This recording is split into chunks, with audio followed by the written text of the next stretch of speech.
Hello, Now Playing listeners, and thanks for joining me for a very special episode of Now Playing, where we're going to go behind the scenes on the 1986 sci-fi horror film Chopping Mall. Now, if you've donated to support our show for the fall 2016 donation, you've probably already heard our review of this movie. But coming out of it, we had a number of questions, and as our Horror Films of 1986 series is winding up with last Friday's review of From Beyond, I wanted to go ahead and talk to some of the makers of Chopping Mall and find out about that movie and some of the decisions that made into it, and really get to the bottom of a lot of internet rumors about extended cuts of the film, original titles, cast members, and more. So for this bonus episode, I'm going to be talking with the writer-director of Chopping Mall, Jim Wynorski, and the co-writer of Chopping Mall, Steve Mitchell. So we'll start with Jim, and if you're not familiar with the name, I guarantee you've seen some of his movies. He has directed over 100 films per IMDb, produced 59 of them, written 54 films. Some of the films he's directed in addition to Chopping Mall are Tracy Lord's film Not of This Earth in 1988, Deathstalker 2 in 1987, 976 Evil 2 in 1991, Ghoulies 4 in 1994, numerous parody series, including The Bear Wench Project, Alabama Jones and the Busty Crusade, House on Hooter Hill, and The Devil Wears Nada, plus another movie we've reviewed on Now Playing quite a while back, The Return of Swamp Thing, the follow-up to Wes Craven's original. I was really excited to talk with this director about Chopping Mall, and yeah, I had a couple lingering questions from Swamp Thing as well. So, Jim, thanks for coming on the show. Glad to be here. Now, if you could take us back, how did your involvement with Chopping Mall, or Robot, or Killbots, depending on which title we want to go back to, how did that start? Well, it began in, I believe, early 1985. Vestron Video came to Roger Corman and his wife, and they said, we want a film about a killer in a mall. And Julie, who produced Chopping Mall, said to me, have you got any ideas? If you write a good one, I'll let you direct it. And so I didn't want to do a film about, a slasher. I just did not, because they already had been Phantom of the Mall and a number of other killers in different malls. And I said, well, if I'm going to do a mall movie, I'd rather do something interesting. So my partner, Steve Mitchell, and I came up with the idea of having security robots in the mall go haywire. And Vestron loved the idea. And we had a go picture, 3 or 4 days after we submitted the outline. That's incredible. And you'd only directed one film before that, The Lost Empire, correct? Correct. I had done The Lost Empire and learned a lot from making that picture on what not to do and what to do. So when I got to Chopping Mall, I said, okay, I'm going to do what I think is right. And it turned out pretty good at the end of the day. And it's got quite a following over the years. Yeah, it certainly has. And I went back and I watched The Lost Empire before this review, and, very, very different than Chopping Mall. Were you a fan of horror? You mentioned there were a lot of slashers, but were you a fan of slashers or horror going into this film? In the 80s, every other week there was a slasher movie coming out, and I didn't want to do that again, because I figured if I do a Killer in the Mall slasher movie, then it's just going to become part of the background. So I opted to do something different, and I'm glad I did, because it turned out to be a fun movie to make. Absolutely. And, it's got a good mix of horror and kills and comedy. How much were you really trying to go for a straight, serious tone, and how much was intentional, self-referential genre humor? I've always been accused of putting humor in my movies, and I do. I totally admit it. I try to work as much comedy into all my movies. There's only been a couple where I've restrained myself, but most of the movies I do have a very comedic bent. And Chopping Mall was no exception. I had put a lot of comedy into Lost Empire, but I was doing a more serious movie, so I kind of put comedy in, but I put it in a different way. Yeah, and a lot of that's at the beginning and with a lot of Corman cameos there and things. I did have a question about the Eating Raoul characters that show up. Paul Bartel created those characters for Eating Raoul, and then he was in your film playing that character, but with a screenplay you wrote with Steve and directed by you. Did you talk to him at all, or have any reaction from him about his characters, being written by somebody else? You know something? All that was the ad-libbed off of Mary and Paul. The script didn't even have them, but they agreed to appear in the movie, and because they did, we wrote scenes for them. But most of the material that they say at the very beginning is based on what they were thinking at the time, and they came up with most of it. There was a scene that we wrote for them where they try to sneak a horse into the mall, and the horse and they are dispatched by one of the killbots, but that never got filmed. Right, and I do love the fact that you included those script pages, though, on the new Blu-ray. It was really fun to read those. Yeah, it would have been great, but, Roger didn't want to pay for the horse, and so we just said, okay. And I kind of forgot about that scene for 30 years. And it was only when we started doing the Blu-ray that, we pulled out the old script, and my buddy Steve Mitchell said, hey, look at this. Remember this? And I did not remember it. It was something that just had gone completely into the closet. So I said, well, we should share that. And it ended up being put on the Blu-ray because we wanted to try to put as much stuff as we could on that Blu-ray as extra features. Talking about the Blu-ray, the transfer of the film there is absolutely gorgeous. And I understood that in the past it was difficult, or the previous DVD was done just off of a print. Yes. So we found the internegative, not the original negative, but there's an internegative. And we also found the original magnetic sound stripe. So both the sound and the picture look amazingly good. I had done this transfer about a year and a half ago, and I was trying to get it on Blu-ray. And finally, Lionsgate said, okay, we'll do it. And they bought my master, which I had made about a year and a half ago to take around to, colleges and screenings and stuff. So that's what we were running for a while instead of a 35 print. IMDb trivia, and I know that that's often wrong, but it had said that the original was held up in legal rights, and that's why it had to be done off of a print for the DVD. Is there any truth to that? Well, they only owned the original Vestron master, and the original negative was not available to them, but it was available to me. So I made my version off of that print. And when they came to do the Blu-ray, I sold them my master. Well, it looks gorgeous, better than it's ever looked. So kudos on that. Yes, it does look great. Going back, you said that Corman wouldn't pay for the horse. Is it also correct that you did this entire film for under $1 million? Yes. The budget was $650,000. That's incredible. You couldn't get a robot for that these days. Well, Robert Short, who created those robots, did an amazing job.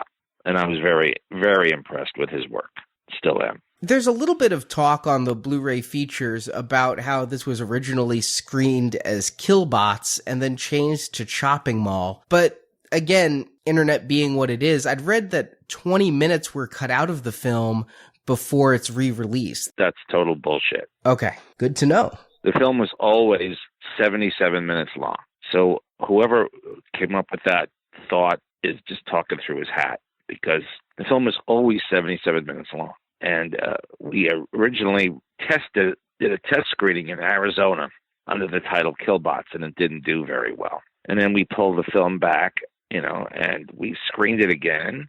And Roger says, I don't understand why this film did not perform. And maybe it's the title, he said. And there was a guy who was changing light bulbs in the screening room. And the guy who's changing light bulbs in the screening just looked up and said, why don't you just call it Chopping Mall? And I looked at Roger. Roger looked at me. And Roger said immediately, we're half off. It's just the beginning. And then I said, where shopping costs you an arm and a leg. And he said, go make a new poster. And within a week, I had a new poster, the posters that everybody's familiar with. And we tested it again in another section of Arizona. And it went through the roof. It made a ton of money. So it taught me a great lesson about perception and how the audience perceives things just based on a title. Can't do it today because of the internet, but back then when there was no internet, you could get away with changing a title and trying it again. And that's what we did. You talked about making a new poster. The trailers for Chopping Mall show footage that wasn't in the film as well, like a protector carrying around a severed arm and head. Was that ever intended for the theatrical release, or? No, that was shot expressly for the trailer. There was 2 shots. There was a shot of the robot carrying around a severed arm or severed leg, and there was a shot of some, metallic pincer trying to go for a girl that was sitting in a chair. And those 2 were shot by a guy named Steve Barnett at our local studio, and they were shot expressly for the trailer. I was always surprised with the trailer that you were able to show the head explosion on, I believe it was a Green Band trailer, wasn't it? I believe it was. But that was the 80s, pal. The 80s, you could get away with so much shit back in there. You couldn't even touch that now. But that trailer played outside 42nd Street theaters constantly. And people would gather around and watch it again and again and again just to see that head explode. It's kind of cool. You also had a tremendous cast come together for this film. And you talk a little bit on the Blu-ray about the casting process. But when they were all together, how was the energy among the main actors? There was a big camaraderie between everybody. Everybody was having a good time. We owned the mall. We were there at night. There was no distractions, and everybody had a good time. And, Kelly Maroney was fantastic. Barbara Crampton, Carrie Emerson, John Terleski. Everybody was perfect. And I was able to put a lot of familiar Corman faces like Dick Miller and Mel Wells in the picture. I got Angus Scrimm in the picture, and Paul and Mary, Warnoff, Paul Bartel and Mary Warnoff. It was loaded with cameos, and I had a good time with all those. Was Garrett Graham also a cameo there? I mean, he was pretty well known for horror with Demon Seed in the 70s and would go on to do some more. And I never could tell if that was another in-joke or if that was... Garrett was somebody I knew, and I called him up and I said, "You want to do this?" He says, "I have a cold." I said, "There's not a lot of dialogue. Just come and do it." And he did it. I think we paid him, I don't know what we paid him that night, not a lot. But it was a fun job. Every time I see this movie, I say, "Oh my God, all the talent that came together for a B movie." But I think that's why it's got a long-lasting cult status, because there's so many things to look at in the picture besides the beautiful girls. And of course, with Barbara Crampton, you had a scream queen there. I mean, the year before she'd done Reanimator, and the same year as Chopping Mall, From Beyond. With this being your first horror film, did she offer any kind of insight to the horror audience? All I know is that she was gorgeous, and I loved working with her. I'm still friends with her, and I put her in another picture, years later. But we still, talk to each other all the time. That's great. And as you mentioned a couple of times, Chopping Mall really has endured with all of these elements that came together. When did you realize this wasn't, you guys say on one of the commentaries, you thought it was going to be just a drive-in movie that would play for a couple weekends and be forgotten, and instead you guys made a cult classic that's endured for 3 decades and counting. When did that hit you? I think it happened, about 5 or 6 years ago. I looked at the IMDb pages on Chopping Mall, and there was, review after review after review and comments and everything else, and I was shocked that so many people had remarked about it. And I always get fan letters from people, and that's one of their favorites. And I just have to say, it's just one of those things, lightning in a bottle. Sometimes it happens. You are such a accomplished director. You have over 100 directorial credits on IMDb, been working for over 30 years in the industry. I did want to just kind of touch upon a few other films that you've done that we've talked about on our shows and get your impressions of. All right. Go ahead. One is Return to Swamp Thing, and that had a special edition DVD that you did a commentary for that was wonderful to listen to. But you were following up Wes Craven in a time where his name was huge with Nightmare on Elm Street and all of that. So what was your approach when making the sequel to the original? I didn't want to copy Craven's show. I wanted to do my own version. And I put a lot more comedy into my version. And I didn't really like the way the costume was in the original film, so I had a new costume made. And I think mine is a little bit more accurate to what's in the comic book.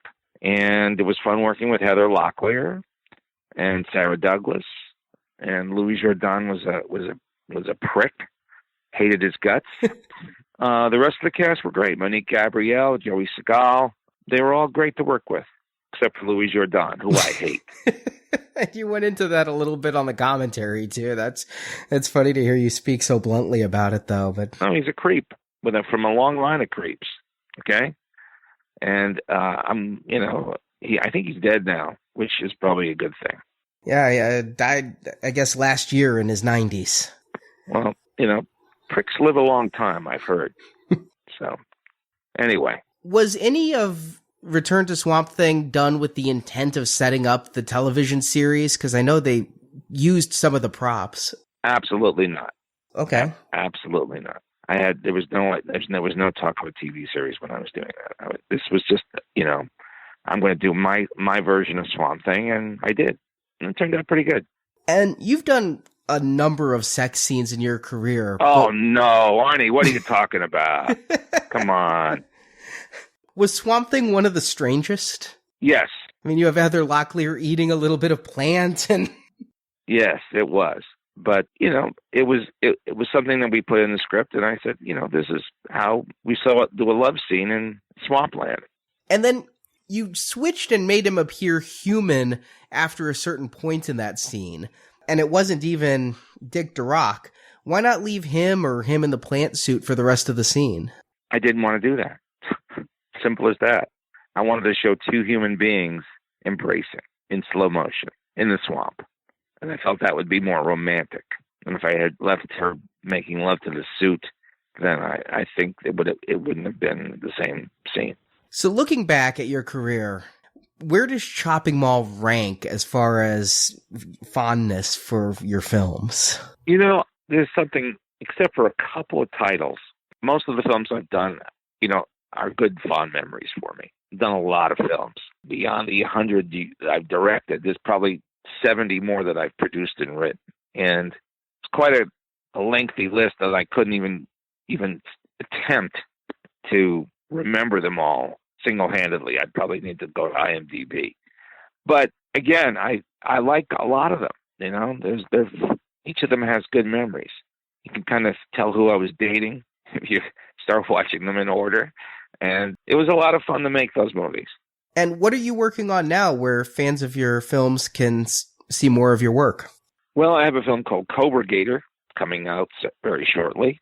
And, of course, Arkansas Women's Prison Massacre came out this year. And I've switched over to family movies recently because that's where things are headed in the industry. Family movies are doing very well, whereas horror movies and creature movies and action movies are not doing well. So I'm going where the money is, and I'm making movies that are family-oriented. I got one out now called Nessie and Me, and I also have a movie called The Doggone Christmas, which is coming out middle of November. I just did a Doggone Hollywood, and I'm about to start writing a script for a Doggone Mystery, and I have a thing called Baby Bigfoot. So I'm continuing in the family market now.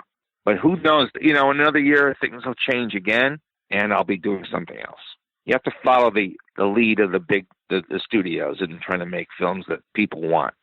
Once again, I want to compliment you on not just Chopping Mall the film, but that gorgeous Blu-ray set that just came out. I know you were involved in so many ways with the bonus features and things. It's just a gorgeous set Lionsgate put out. And yeah, I thank you. It was a labor of love. And thanks for taking the time to talk to me. I greatly appreciate that as well. And all right, Arnie. Well, thank you for calling, and I hope this program plays well for your audience. And I would just suggest that people go out and check it out. because the film is everywhere right now. The Blu-ray is on sale almost, in all the markets. So thank you, and I appreciate your time and effort, and let's do it again sometime. Thanks to Jim Wynorski for coming on the show and talking with me about the movie. But now let's go a little bit more in depth into the writing and production of this film and the release of the new Blu-ray. Joining me now is Steve Mitchell, co-writer and second unit director of Chopping Mall. Thanks for coming on the show, Steve. Hey, how are you, Arnie? Nice to talk with you. With the 30th anniversary Blu-ray of Chopping Mall having come out pretty recently, I'm really excited to get a chance to talk to you about the origination of this film. How did your involvement with Chopping Mall start? Well, it's sort of no secret that Jim and I are old pals. We knew each other from our fan days in New York. We're both from New York. And we met at a convention. I think it was the EC Fan Addict Convention, and 100 years ago. We stayed friends for a long, long time, even after he moved to California. And eventually I moved to California, and we were still pals. And we used to get together, all the time to hang out. And one night he called me up, and he said, "Listen, I got an idea for a potential movie that Julie Corman is interested in having me do. Would you be interested in working on it?" I said, "Yeah," because I had ambitions towards writing when I came out here. So we went to a restaurant, and we sat down. We had a cup of coffee and a piece of pie. We came up with this idea that fit the sort of needs of Vestron Video, who approached Julie. Julie was told that Vestron was willing to finance a movie about a killer in a shopping mall. This was back in the era where, as they were so uncharitably called, dead teenager horror movies were really popular. So I said, yeah, I can do that. I mean, at the time, I was sort of into the genre. And so Jim and I worked out something relatively quickly where we were doing basically the Phantom of the Shopping Mall, And it kind of worked. I thought it was solid. To this day, I don't really have very much memory of it beyond that.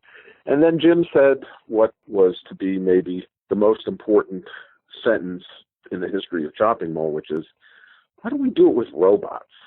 I may be paraphrasing, but that was the gist of it. And it took me X amount of seconds to kind of digest that, and I said, okay. And so we worked up kind of half an outline, half a beat sheet, and submitted it to Julie literally the next day. And she submitted it to Vestron. And this is back in the day when there were no computers and there was no email. I think she probably faxed it. The fax is so 20th century, it's ridiculous. And basically, we had a go picture in a week. No script. They just said, yes, we want the movie, make it. And Julie hired Jim. And then Jim sort of hired me to co-write it with him. And then the adventure of a lifetime began. So help me understand a little bit of the relationships. Now, Julie Corman is Roger Corman's wife. Yeah, and Julie had her own production company sort of within Roger's production company. I think it was called Trinity Pictures. And how did Vestron Video relate with Roger Corman's productions? Vestron was an independent label that was starting to produce its own content. This is back in the go-go 80s, as I'm very fond of saying, and home vid was a big deal. There was a lot of money being made. And I think Vestron was licensing stuff. And I think they had to have been making pretty good money because then they started producing stuff or financing stuff, which, of course, for Roger was, and therefore Julie, that was just, it was the kind of deal that they always were receptive to, I think, where somebody would come in and offer financing. That's kind of how it happened. They knew the Cormans were good at making genre films, and they knew they were good at making genre pictures for a price. I think all of that led to the decision for them to get in touch with the Cormans. I'm surprised they didn't go directly to Roger, but, I don't know the specifics of how that end of the deal was made, other than the fact that they financed and Julie produced it. Before Chopping Mall, I see through IMDb you had written a couple episodes of the G.I. Joe cartoon series. I had written some G.I. Joes. I think I wrote a Transformers. I wrote a few other things. I primarily was working in the comics business at the time. I was an inker for Marvel and for DC, and was freelance. And came to California like every other person comes to California. I wanted to get in the film business. And so my day job, or my night job, which was inking comics, sort of financed my, trying to get a foothold, in the film business and writing, etc. So I had the flexibility to work on this picture with Jim. Again, it was, as the word I used before, was quite an adventure, and it was like, for me, it was like going to grad school. I mean, I had gone to film school in New York, but this was a chance to go to grad school because we were going to be attached. We were attached to this movie from literally the very first moment of inception all the way through birth, and it was a remarkable experience. This was your first feature writing credit, and it was Jim's second feature directing. He had only done one picture before The Lost Empire, correct? He wrote Sorceress, and then I think he wrote and directed Lost Empire. I know he wrote Sorceress because it came out, I was still living in New York City at the time, and it came out on a Friday where one of the worst blizzards in the city's history hit. I remember going to the Rivoli Theater to go see Sorceress. I think it was about 1 o'clock in the afternoon.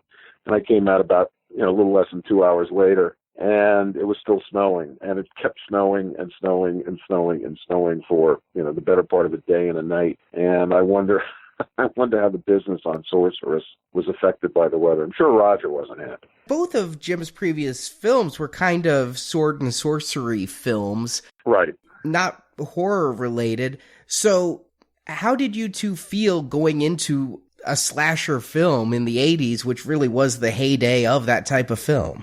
It's weird. Both Jim and I kind of look back at the movie today, and I mean, it has a horror movie title, Chopping Mall, but it's not really a horror picture. It has horror moments, but I actually think it was sort of an action picture more than a horror movie. When you take away Susie Slater's head blowing up, which I'm sure we'll talk about later, and, some of the other moments where we have some gore, John Terlessi getting his neck slashed, punctured or whatever that was. It's really a lot more about running and jumping and shooting and stunts and all that stuff. It's in its own strange way, Chopping Mall is a whole bunch of genres. It's not just one genre. I would agree with that. And I think by 86, the horror genre had started to morph a little bit anyway. There's elements of humor in Chopping Mall for certain. A couple of the cut scenes we'll talk about with the horse had a little bit more of that. Okay. And in 1986, horror and comedy were really getting together a lot. Friday the 13th Part 6 went kind of comedic. We have Vamp, House. Did you kind of sense that vibe to bring other elements into Chopping Mall? I would love to say yes, but at the end of the day, humor in Chopping Mall reflects just Jim and me being, Weisenheimers, as maybe my grandfather would say. We basically seem to have some kind of an understanding that humor and scares were related. Jim and I have one thing in common. Our favorite movie is The Thing, the original Howard Hawks version of The Thing. By the way, I love the Carpenter version as well. I mean, it's amazing how good both those movies are. And they're the same and different of course, at the same time. But the original version of The Thing had a lot of humor in it. The heroes were, real Greatest Generation, World War II pilot types, Air Force types. And so there was humor in that picture. And I think that really informed the sensibility that Jim and I had when it came to doing Chopping Mall. In fact, there's a blatant lift in Chopping Mall which references a line from The Thing. That was our little tip of the hat. The whole thing about what if they can read their minds, and Russell says, yeah, they're going to be really mad when they get to me, which is kind of a line from The Thing, the climax of The Thing. So that was kind of in there in our DNA anyway as writers. And Jim is very big on being entertaining.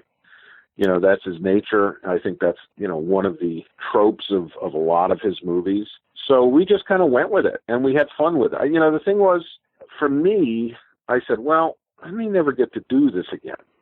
So I wanted to try and have as much fun with it as possible. And a lot of this movie is stuff we wanted to see in a movie. Part of it is a reaction to other horror movies, and just part of it was just plain desire. I mean, for example, if you were watching a lot of the dead teenager movies of the time, you'd see that the heroes, meaning the kids, were just running and screaming, and they never did anything to defend themselves. Or if they did it really pathetically. And I had said to Jim at the time, and this is on the Blu-ray extras, like, damn it, the guys in my movie are going to go find guns someplace, and they're going to at least try and defend themselves. Because I just left the idea of guns inside the mall. It just really appealed to me. And Jim completely agreed with that, and that's why, the guys arm up, and of course they arm up at Peck and Paws, which is, we were both big fans of the Wild Bunch. Mm-hmm. And, 1 + 1 = 2, I guess. You said in this interview that you were a fan of horror at the time. Yes. So what did you think of 80s horror? And I'm taking from that an implication that you're not a fan anymore? We all grow up. And the thing is that I start as a kid, I watched all the classic horror movies, on television. I saw the Universal stuff. I watched the Corman stuff, the Hammer stuff, of course. And, even though those were horror movies, they were all strangely benign. They weren't real nasty. And most of what those movies were about were atmosphere and sets and design. And, of course, the Hammer movies, of course, sex, TNA, of which there was a ton. And so when the 80s came around, I still saw a lot of horror movies. And I saw a lot of them with Jim when I moved out to California. We used to go to a place in Culver City that was sort of a theater that was near MGM called the Culver. And the Culver was a big hardtop theater, but what they had done, as had been done a lot in the 80s, they split it into, I think, 3 screens, maybe 4.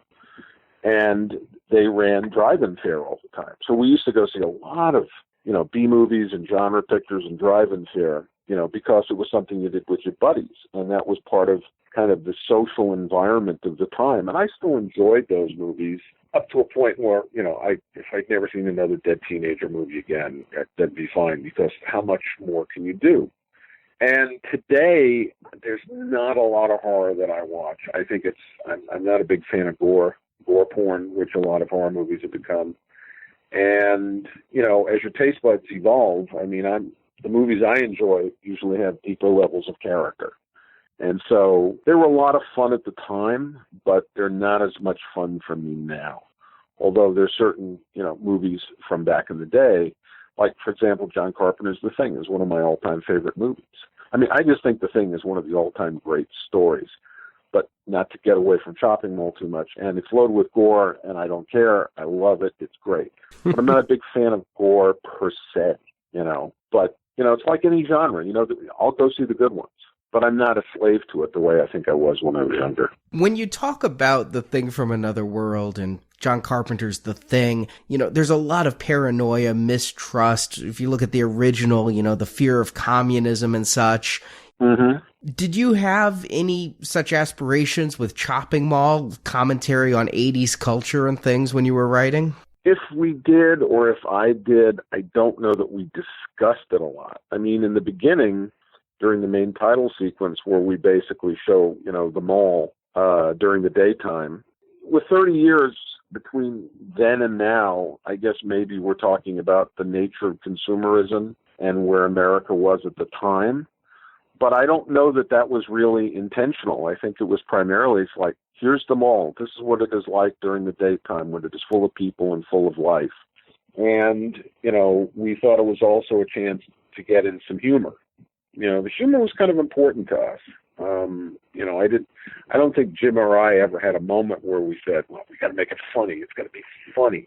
But we did want it to be fun. And we thought that opening title sequence could sort of set the table a little bit. And of course, then that goes into the restaurant where we meet Kelly and Barbara, and we had a lot of fun with that. Since we made that movie, the state of California, and I'm assuming most other states have letter ratings for restaurants, just so the consumer knows what they're getting into. And God, that restaurant, I would have gotten a D. The guy behind the counter, with the sloppy T-shirt, and I don't know what that was that he was wiping on his T-shirt, and he was smoking, and, that was just us having fun. With that, I'll go on a tangent here for a moment. That mall was perhaps the most movie-oriented mall I'd ever really noticed. There were movie posters lining the pizza place. At one point, they're in a bathroom. There's movie posters on the wall of the bathroom. Were those Corman references there, or just you guys being movie fans? Or kind of all of the above. That was all us. I thought it was interesting that I think there was a Sorcerer's poster in the bathroom where Tony O'Dell is, prepping for his introduction to Kelly Maroney. But yeah, all those posters, those movie posters, were stuff that we threw up there, or our art director put up there. But that mall, what was interesting, that we originally were going to shoot this thing, we designed it for the Beverly Center, which is really big. The Beverly Center is an incredibly big indoor mall that still exists, kind of on the border of West Hollywood and Beverly Hills. And they wanted a ton of money to shoot there. And so we then approached the people at the Sherman Oaks Galleria, who said yes. Commando, I think, had just shot at the mall not too long before we got there. And of course, Fast Times at Ridgemont High, that was kind of ground zero for that. So, the Sherman Oaks Galleria I think we were always destined to go there. We just didn't know it. Did you have to do any rewriting when you switched the mall there? Because I know the story has there were 3 killbots, one for each level of the mall, and it was a 3-story mall. I just wondered if the geography necessitated any changes. No, we were lucky. The Sherman Oaks Galleria was a 3-level mall, so that dovetailed kind of nicely. And I don't think we did any rewriting to accommodate the location. Bob Short, on the other hand, and this is fairly well known, and we talk about it on the Blu-ray extras, that the treads for the killbots were designed to fit on the escalators at the Beverly Center, which were wider. How much wider, I don't remember, but they were wider. So when we had to go to the Sherman Oaks Galleria, we had to be a little improvisational as to how we got the robots on the escalators, and that's some stuff I did with second unit. Oh, and I think that's a great shot. When I watched the movie, when I saw it for the first time, seeing those robots coming up the escalator, both intimidating but also, funny to see a killbot using an escalator. But yeah, I just wished the bonus features had a picture of somebody wearing that outfit on the top of their head going up. Yeah, it's interesting. I think we had an on-set photographer most of the time, and I seem to recall there was 1 or 2 or maybe even 3 big loose leaf books loaded with 35 millimeter transparencies. But unfortunately, they were lost to the sands of time. They were either borrowed permanently, or they were sort of thrown away, which is possible and sad, or they are in some storage facility someplace that we had no idea where they were. I would have loved to have had more imagery from the shoot, but there was very, very little. I had a couple of snaps. There was very, very little, unfortunately. Luckily, Bob Short had a couple of shots, which, you can see in the Blu-ray features. And the thing that was great was, in addition to an early design that I had done for the robots, Bob found some images of his, the design work that his people did.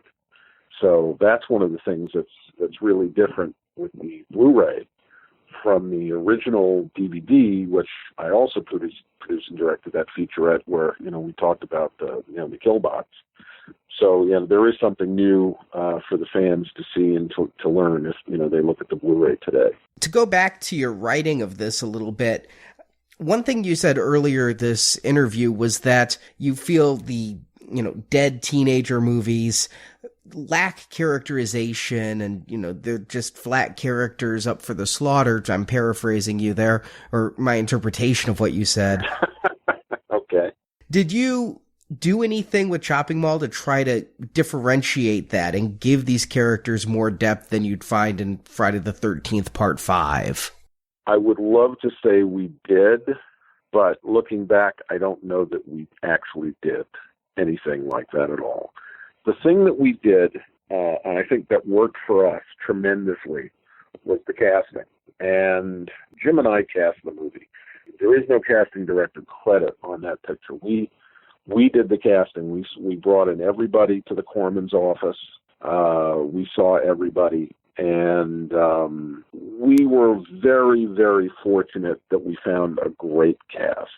Now, everyone always says this, but I think in our case, I think it actually really is the truth. And the reason why I say that is we never had any of the cast members interact with any other cast members during the casting process. We just found the actors that we thought worked best. And one of the keys, I think, is that everybody is kind of different looking. So often you have, shows where there are groups of actors who are physically very similar, and you're hard to tell. But the best example of that was, strangely enough, Band of Brothers. When I watched Band of Brothers for the first time, I didn't know who was who for at least a couple of viewings, because all those heads looked the same underneath the helmet. Well, one of the things we did is I think we had, very, different actors who brought, their own thing to it, their own physicality, their own look, and I think that helped us a lot. That and the fact that they were all really good. I think they made, I'll just say it, I don't think the characters were that deep, and I think they found a way to at least humanize them and flesh them out a little bit more. And that's what great casting does. And boy, did we get lucky. We got really lucky with that cast. To this day, when I look at the movie, I still think we got really, really lucky. And the other thing was, they were all fun to work with. That's a big deal. When you're working through the night and everybody's tired, it's nice that there weren't any prima donnas. Did the cast get along? Yeah, they actually really did. I mean, what was interesting about the casting of this was, most times you had these kids who go to school together and they're friends. These people worked together. So that, I think, that was something that helped us. They got along really well. John Terlesky is somebody who came in for us. When he read for us, I liked him. He had been doing a show on NBC called Leg Men, which I think lasted maybe 8 episodes or something like that. But I had seen him and I thought he was good. He did that with Bruce Greenwood, by the way, who, went on to a lot of fame with the Star Trek movies, the new J.J. Abrams Star Trek movies. And then it works like crazy. Bruce Greenwood has had a really long and I guess I'll say distinguished, John decided he wanted to direct, but Bruce stayed in the acting thing, and Bruce has worked nonstop. But I'd seen John. I said, this guy's really good. Jim had wanted, and John had come in and read for Russell Todd's part. And Jim had seen Russell, and I think Jim said, he's my guy. And I said, well, this guy is really good. Why don't we give him Mike? Why don't we give him that part? Sort of a consolation prize, but it was still a job. And, well, I'll never forget this. One Saturday morning, the phone rings, and I think it's about 8:30. Well, I used to be a night owl. I would stay up till 4 in the morning, either watching films or working, because I was freelancing. And, I pick up the phone, and I was like, yeah. He goes, Steve, John Terlesky calling. Never forgot that. And I'm going, oh, boy, I'm in trouble. Because he sounded a little steamed. And he says, I'm having a little bit of a problem trying to understand why I've been told that I got a part that I did not read for. And I explained to him that another guy got that part, but I liked him a lot, and I wanted him in the movie. And he was sort of having a little bit of a hard time with this. And at the, even though I was a little foggy when this was happening, I'm going to myself, oh, this could be trouble. And we had one read-through at Corman's office one Saturday afternoon, and John was late. And John showed up, and he was a little cranky. And I think at some point I said to Jim, I don't know if this guy's going to work out, because he sort of didn't seem like he wanted to be there. And so it was too late to really change anything. So he had the job, and he worked the first week, I believe, of shooting. And he turned out to be just, well, A, he's a fantastic actor. And B, he's a fantastic guy. He is still one of my very best friends. And our relationship, our friendship began on the set of that movie, and it is and we're still very close all these years later. I mean, he was funny in real life. He was a huge movie fan. We're standing around craft services doing dialogue for movies and having a lot of laughs. And he's just the greatest guy. And a really wonderful actor. I mean, one of the things that he brought to the part was, the famous, gum thing. And he had said to himself, he said, well, I'm going to be a dick. And what's more dicky than chewing gum like the way he did? And he had a ton of fun with that part. We thought he was great. And more importantly, Roger Corman thought he was great. And that's how John got Deathstalker 2. Because Roger saw John and said, something's going on with this guy. He may turn out to be big. And Roger always had pretty good instincts for that. But yeah, it was the beginning of a beautiful friendship, as they say in Casablanca. And John brought a lot to the part too, which is you always want resourceful actors. You always want actors who are going to just come in and you don't want them to just come in and do the lines. You want them to maybe bring something to the dance. And John brought a lot of that character to the dance.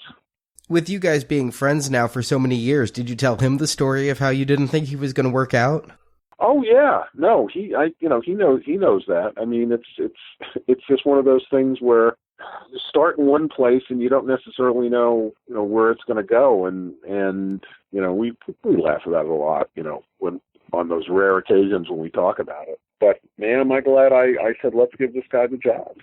While we're talking about the casting, there was one cast member, I can't remember if it was on your 20th anniversary commentary or the 30th anniversary commentary, but you said that Susie Slater seems to have just kind of fallen off the map. You weren't able to... Well, I mean, I'm sorry for interrupting. I don't think anything horrible has happened to her. I just think that she... I tried to find her. We had a 29th anniversary screening at the Egyptian Theater in Hollywood a little more than a year ago. And it was kind of like a high school reunion. And everybody showed up, but I couldn't find Susie. She wasn't to be found. And on the wild, crazy off chance that she listens to this podcast, I just want to say, we really tried to find you. We missed you. We would have loved to have seen you and caught up, because she was a doll. She was a delight to work with, and she was an important component of the cast. And I wish she had been there. But yeah, I don't know what she's up to or where she's done. I mean, the weird part is, it seems like we made the movie a couple of years ago, and we made it 30 years ago. So a lot happened in 30 years. And all I know is I hope she's healthy and happy. How did she end up being part of the cast? Well, I'll tell you, we saw a ton of great-looking women, young actresses at the time. And I'm sure that Playboy were sending over, any of their centerfolds that had any desires towards acting. We saw a bunch of them. There was one gal, boy, I wish I could remember her name now, but she came really close. I really liked her. And we'd seen a lot of, either Playmates or the young actresses of the time. I think every young actress that was making genre pictures at the time, if we didn't see all of them, we saw a ton of them. And then I remember Susie came in one Friday, and she auditioned with me. I was playing Ferdy, which, Tony is average height. I'm 6'4". I'm a big guy. I mean, I was as un-Ferdy-like as they get. And she came in and she killed it. I don't know what happened. She took her good auditioning pill that morning with her vitamins or something. But she came in and she just owned it. And like I said, we'd seen a lot of gals, and we had kind of a list of who we liked. And she came in, she killed it. I think Jim and I and Julie asked her to leave Julie's office because we were doing it in Julie's office. And I said, that's her. And they said, yeah, we agree. We gave it to her kind of on the spot. And she shrieked. She screamed with joy. She was so thrilled to get the part. And she's great in the movie. I mean, she was great in the audition, but I think she's also great in the movie. And she and John had such great chemistry together. I sort of wish they were around a little bit longer. I think there's that bit where John is underneath the chute, and she goes, "Michael, I don't allow that." And then John says, "Well, I seem to recall that last week you allowed this," and and he's just, and that was all improv on John's part. But again, it was funny. And one of the things that we never did was cut the funny. We loved the funny. The movie is not intended to be a comedy, but think of some of the greatest action movies you've ever seen. They all have a lot of humor in them. I think humor is a very key component, and when you back into it, and I think we backed into it a lot, you don't throw it away. You don't cut it. Was she the same age as the other cast members? I think so. I mean, they were all part of what I call the world's oldest teenager club. I think they were probably all somewhere in their 20s, and they weren't technically teenagers. Again, that was the other thing, is they were working, so they were kind of young adults. So it wasn't that schism where, you have somebody who's playing, who's in their 20s playing somebody who's in their teens. I mean, I seem to recall reading a story years and years ago. There was an actress named Gabrielle Charteris, who was on, I think, Beverly Hills 90210. And she was, I think, 27 when she was doing that show, when she started it. I think she was way older than she was supposed to be. Now, she was a very good actress, and I think she made it work. But, yeah, in our case, we had the benefit of them not actually being in school. They were working. So the age thing was not an issue.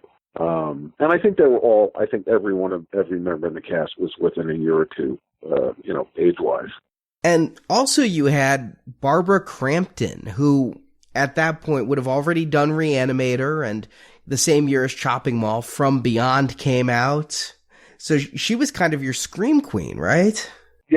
I guess I may be almost ashamed, but remember I said almost, that I don't think I really knew that at the time. I think Jim might have known it. I think that, again, the thing is that everybody had to come in and read. Nobody just got the part. And Barbara came in, and my recollection was that she killed it. And one of the things about Barbara, and Barbara's a doll. She's a delight. She came in, and I think I had talked to her after the audition, and she said something to me that I guess I've never really forgotten what she says. She says, "I love to audition."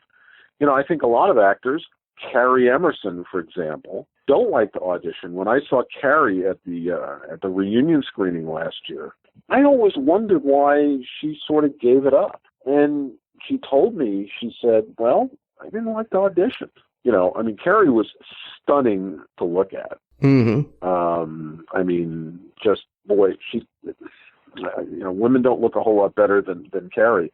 But the thing about Carrie was she was more than just a pretty face.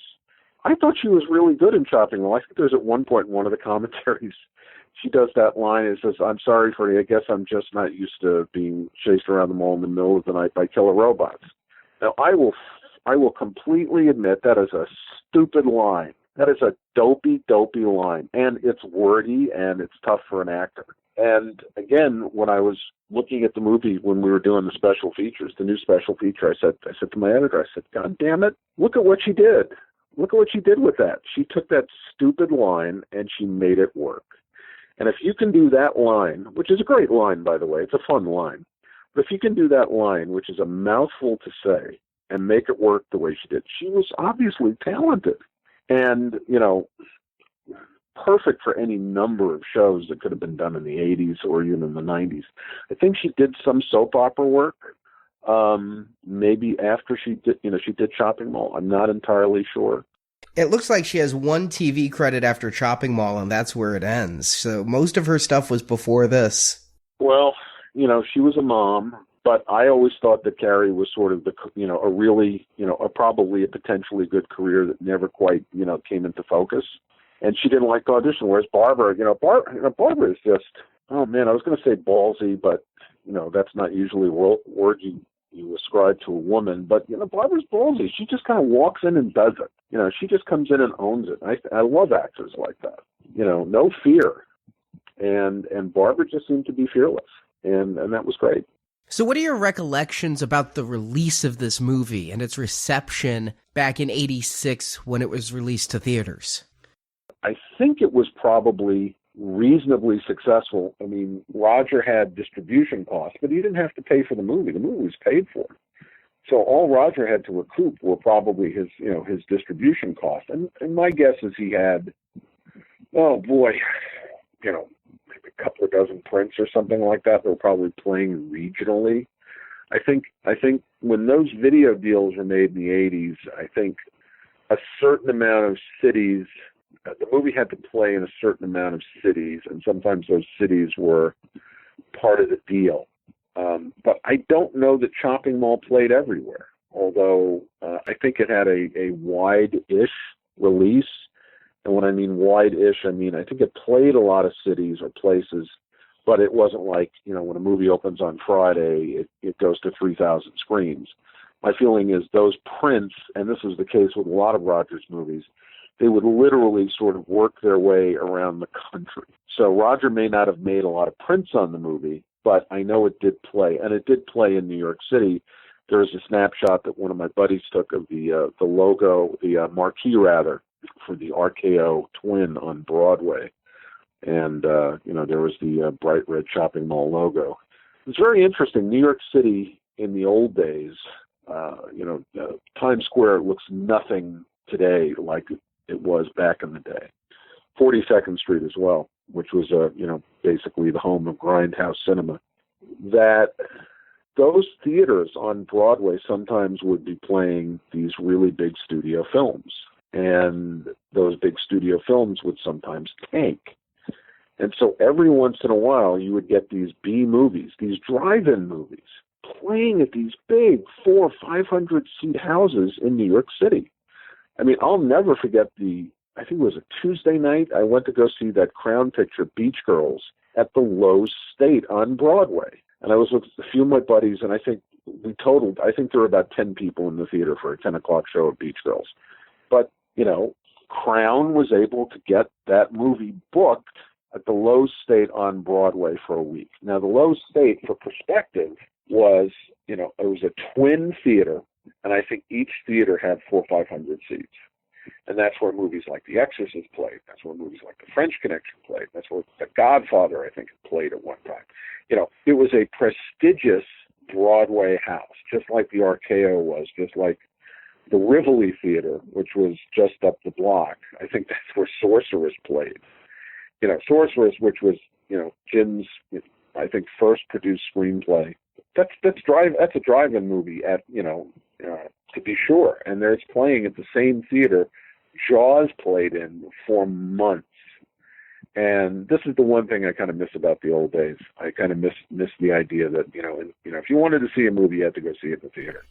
Mm-hmm. And so you could get to see some of those B movies in these great houses, depending upon where you live. I'm sure there was an analogous situation, like in places like Chicago or Philadelphia or San Francisco or any major city, where every once in a while you get these B movies playing in these A venues, and then guess what? You, the viewer, you win. So I never saw Chopping Mall in New York, but I did see Chopping Mall in a couple of theaters in Los Angeles. Now, I read on IMDb, but I know that is sometimes notoriously incorrect for information, but they said that Killbots was 90 minutes and that it had about 15 minutes cut to be released as Chopping Mall. Is that true? I didn't hear anything about that. I knew Roger Corman made some edits or suggested some edits before it was released, but I didn't hear anything about a longer cut of Killbots. Okay. The version of Chopping Mall that you can see today on the Blu-ray is the same cut that basically went out as Killbots. The one area of confusion, and I'm not entirely sure I have it completely straight, but I think I do, is that it was released on television as Killbots. Roger had the TV rights. Roger's deal with Vestron was Vestron got worldwide video rights, and Roger had theatrical and television. So I saw Killbox on a Monday night movie slot here in Los Angeles on Channel 11. And it was in a 2-hour slot. It was their 8 to 10 movie, of which they used to run a movie every night from 8 to 10, and then the 10 o'clock news, which a number of local LA channels did. And they had a big premiere for Killbox. I think it was on a Monday night. It was kick off the week. And there was I think a full page ad, and some go, "Oh, this is great." But what they did was they completely recut the picture. That's not true. They didn't completely recut the picture. What they did is they took most of the objectionable stuff out and then padded it with trims. And they were trims. They weren't even important scenes. They were literally trims. And then they padded out the scene where Allison and Ferdy are watching Attack of the Crab Monsters. And I don't know that it ever was 90 minutes. I think it was just a few extra minutes. Because those local movie slots used to have a lot of commercials in it. So I don't know what the actual time is, but the TV version of Killbox was, I think, longer than Chopping Mall. But the pace and the rhythm and the fun, was harmed by the sort of rejiggering of that picture for time. That's the thing. They had, Chopping Mall is a short picture anyway. And that was certainly not our intention. We had a script that I think was about 110 pages, but we described a lot of the action. Well, Leslie Rosenthal, who, did an amazing job cutting it, and I still think she did an amazing job cutting it all these years later, especially using Roger's crappy, moviolas. It's amazing what you can do cutting on digital today. I mean, that's how I cut. And then I think about what she was using, those crummy old moviolas in Roger's studio, and she cut the movie as well as she did. I mean, I clap my hands. I say bravo. But the running time on Chopping Mall was always very tight. Leslie cut that movie fast. I think Roger may have made a couple of trims, and maybe those trims wound up in that TV edition of Killbox. But the movie that we made is the movie that exists today. There is no other different or better expanded edition.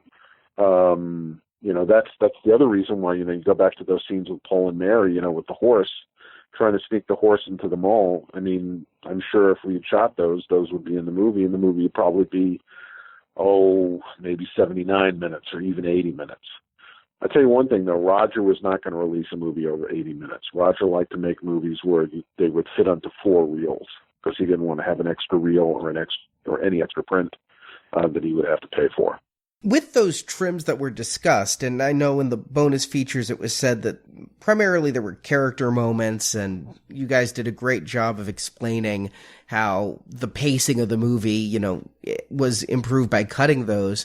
But with this new Blu-ray release, and it is a gorgeous Blu-ray release in so many regards, and has 3 commentaries and so many featurettes, why not include some of those deleted scenes on this package? Probably because they were either tossed, taken, or buried so deep someplace that I didn't have the time to go find them. I produced all these special features kind of in a hurry. It's not like I turned it around all in a week, but I had a relatively short time to do all the interviews and all the editing and cutting and commentaries. If I knew where they were, I probably would have included them as deleted scenes. But the thing is that Roger, I don't know that he thought a whole lot about the future when he was making his movie.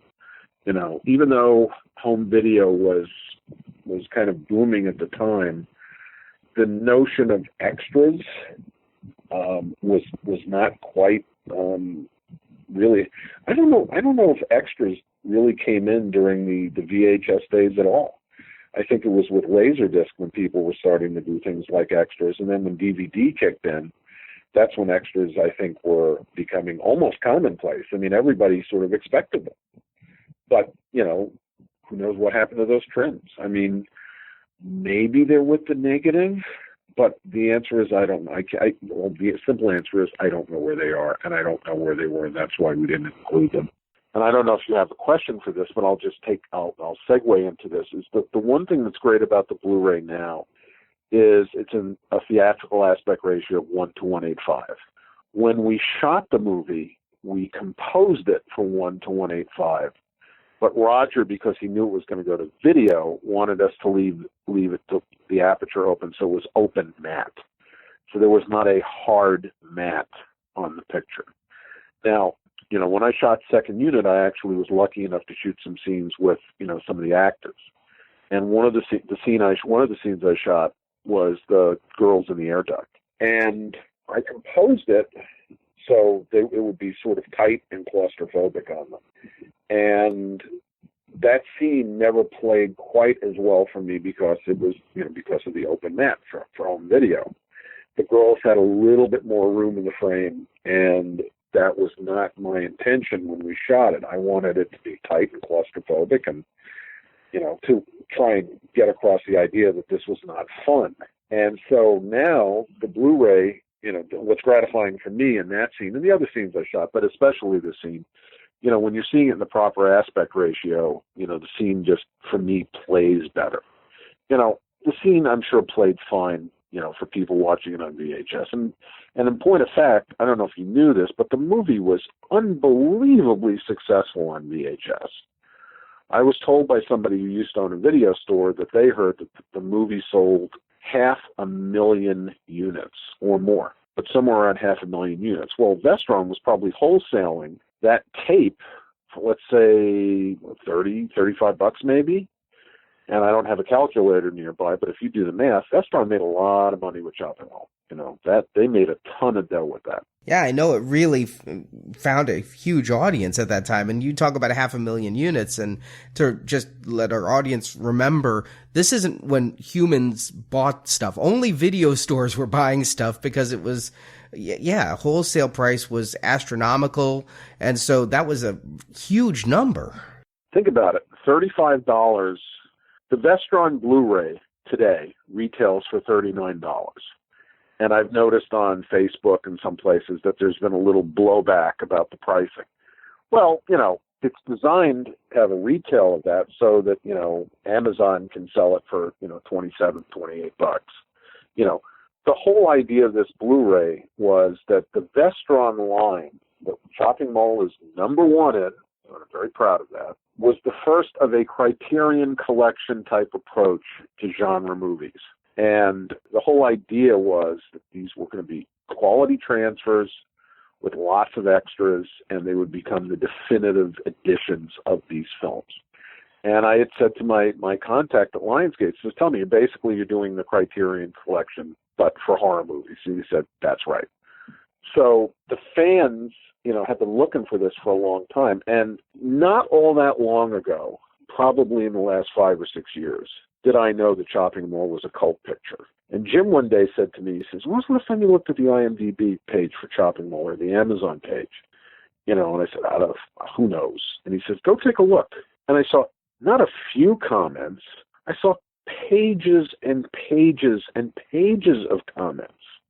And I'm going, holy shit, what did we do? Well, because the thing is, what we did at the time was we made a movie that we wanted to see. We were the audience for the movie that we made. So we put in all this stuff in it that we wanted to see. Well, for some reason, that seemed to translate to the fans in a major, major way that, we thought we were doing essentially, I know it sounds blasphemous, kind of a disposable picture. We didn't think that this movie would stand the test of time. Much like Ray Harryhausen, I don't think realized that, I don't think when Ray Harryhausen worked on Mighty Joe Young back in the late 40s, that movie was going to stand the test of time. Or any of his pictures were going to stand the test of time. I mean, you always hope that's the case. You actually don't want to make a disposable movie. But, we were making a B movie in the 80s that was going to go to the drive-in. Who knows what's going to happen with that kind of stuff? Well, now we know that genre pictures, especially horror genre pictures, have a life to them that is kind of fantastic. It is a genre that kind of keeps on giving, for every new generation. And so, it was a revelation for me, to find out that we had made this cult classic. And by the way, and I've said this before, I said the American Dairy Association owes me some money because everybody says how cheesy Chopping Mall is. Every single review or comment, hey, it's cheesy, but it's a great way to spend a Saturday night, So, who knew? Well, sir, thank you so much for taking the time to talk with me. This has been great, and I really did go through all of those bonus features and just couldn't get enough, and I'm glad I could talk to you and get even more information and share it with our audience. Well, Arnie, it's been a pleasure, and one of the things that's been so gratifying for Jim and myself is that the response to the Blu-ray has been very, very strong. As the producer of the special features, it's nice to get props for them as well, because I wanted them to be fun. And the thing about Chopping Malls, here we are. It's 30 years later, for crying out loud, and we're still talking about it. I think every filmmaker hopes that's going to happen when they make a movie. We never thought it was going to happen, but here we are, and people just really love this picture, and I'm not entirely sure why, but I'm not going to fight it. I think it's great, and people say it's fun, and I think that was the thing that Jim and I were most. We were conscious of that. We wanted to make the movie fun. And I guess we must have done something right, because people really enjoy it. One last quick thing: one of the best pieces of fallout from having made Chopping Mall is I'm the writer, producer, director of a new documentary about Larry Cohen, which is called King Cohen, and we're in post-production on this right now, and we will have it ready for the world, an unsuspecting world, next year. This whole project got started because of Chopping Mall. I was at a Comic-Con, and a buddy of mine introduced me to Matt Verbois, who's one of the two geniuses behind La La Land Records, which is a fantastic collector-oriented soundtrack label. And my buddy introduced me to Matt and said, Matt, this is Steve Mitchell. And he goes, Steve Mitchell? You're not the Steve Mitchell that wrote Chopping Mall, are you? And I said, guilty. And he says, I love Chopping Mall. And he was just unbelievably effusive with praise for Chopping Mall. And when I had the idea for the Larry documentary, I sort of knew Matt socially, for a while. And by the time I had the idea earlier, but I was trying to get it up on its feet. I had lunch with Matt one day, and I said, listen, I want to do a documentary about Larry Cohen. Are you interested in maybe trying to produce this with me? He goes, I'm already interested. By the end of lunch, he said, I don't know how we're going to do it. We're going to do it. And so here we are, the better part of 2 years later, and the movie's almost done. I just heard the final pieces of score, and we're going to mix soon, and we're getting ready for some film festivals. And this whole thing got started because Matt Verbois was a huge fan of Chopping Mall. So Chopping Mall's been good to me. Yeah, Matt's a great guy. We've talked to some people from La La Land with their recent Ferris Bueller CD. I think Chopping Mall deserves a La La Land soundtrack release. I think it does too, and you never know. But they do great work. Larry Cohen, that's a great writer. I think of some of the films that I've seen of his, Maniac Cop's the one I go to, but he did Return to Salem's Lot, which I actually talked to Tara Reid about at one point, and Cellular, Phone Booth, just a ton of films in there with his background. Well, I was always a fan of Larry's, and I think one day I went to his IMDb page, and I was looking for something in particular, and what I found was the fact that he had a ton of credits for things I did not know about. I mean, I think I knew about most of his movies, and I knew about a bunch of his TV shows, but I don't think I knew the length and the breadth of his career. He started in live television in the late 50s. I think he was still a teenager. If he wasn't a teenager, he was like 19 or 20. He started really, really early and did a ton of stuff in the 60s that I knew about and didn't know about. And he's had one of the most remarkable careers of any creative person in the business, and a career unlike anybody in the business. I mean, everybody always calls Roger King of the Bees, and I think Roger's earned that title. But Larry is another version of that. And the difference is that Larry wrote, produced, and directed all of his pictures. He did the It's Alive movies. He did the Black Caesar movies. He did the stuff God told me to. Cue the Winged Serpent. You know, he did Salem's Lot. He did, you know, It's Alive trilogy. He did It's Alive 3, you know, it's back-to-back with Salem's Lot. He did The Ambulance. You know, he did Original Gangsters. You know, I mean, Larry has an extraordinary, you know, portfolio of work. But the thing that makes him so unique, other than the fact his voice as a writer is unique, is that he was making those movies and writing mainstream stuff at the same time. And so, you know, I got a phone number from him. I called him up. He answered the phone. I said, "Hi, I am who I am. I'm interested in doing a documentary about you." He said, "Come up to the house." So I went up to the house. He made me coffee. I had a pepper charm cookie. And I said, "Listen, I would like to do a movie about you. Would you be interested?" He said, "Sure. You know, we need to cement the legacy." And I said, "Okay, let me see if I can get it financed." And I got I got in touch with Matt. You know, we found a way to get it financed together, and here we are, and we're pretty close. So again, all goes back to Chopping Mall. No Chopping Mall, Matt and I might not have met. And who knows? I might not be talking to you now. You never know. I'm glad you are, and let us know when that is out. We'll definitely share that information. Great. No, I'm anxious to share the movie with the world. I mean, we need to do like a final mix, and I think we need to do some final titles and stuff like that. But the movie is made, and some great people talked to us about Larry, and then Larry talked to us about Larry, and Larry is unbelievably entertaining. And one of the things I'll just share is that, you know, he wanted to be a stand-up comedian before he wanted to, before he thought he would be a creative, person or a filmmaker. So there is a lot of Larry the stand-up, you know, in Larry as a character. Larry's a fascinating guy. He's an amazing guy. I've gotten to know Larry really, really well, and it's been a great adventure, telling his story. And there's so much of it. So, it's called King Cohen, and we should be available in 2017. Well, that's great. I can't wait to see that. I'm going to go ahead and follow King Cohen Movie on Twitter here so I can keep up. Fantastic. All right. Well, thank you so much for your time. This has been an absolute pleasure, sir. Yeah, likewise, Arnie. It's been a lot of fun.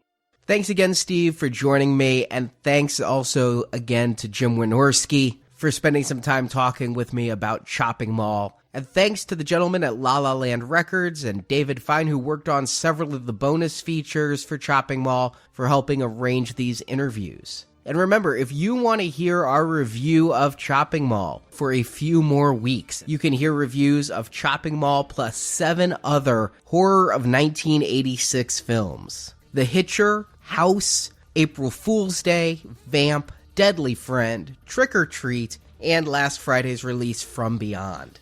These shows are available for this donation drive that's running until December 31st. And really, it is your donation that allows us to keep doing what we do on Now Playing. Without donors, the show has to stop.